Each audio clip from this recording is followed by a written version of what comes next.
One of the things that we talk to leaders about all the time in our consulting work is how do you change a culture? And Dave and I used to think that was a very complicated task, and we don't want to diminish it. There's a lot that's involved with changing a culture, but if you step back and think deeply about really what goes on in organizational life, it's actually quite simple.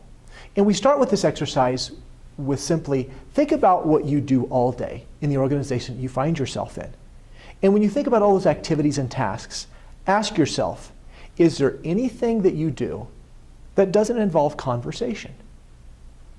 And we're actually in workshops, people will inevitably raise their hand and they'll say things like, well, go into the bathroom, and they'll laugh. And then we'll pause and say, yes, but even when you're in the restroom, are you thinking about anything? Are you having a conversation with yourself? And they'll kind of smirk, smile, and say, yeah, I guess I am. And we go back to the question, is there anything that you do all day while you're at work that doesn't involve conversation? And the answer usually is, not really.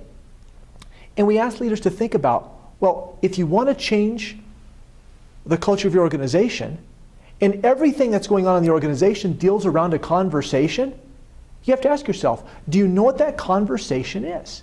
And to the extent that you can finally capture that organizational conversation, those conversations in the cubicles or around the water cooler or in the lunchrooms, and you capture that and understand it, that really is your culture. And to the extent that you want to change the culture, all you have to do is change the conversation. Now that's not necessarily easy, but at one level, it's actually that simple.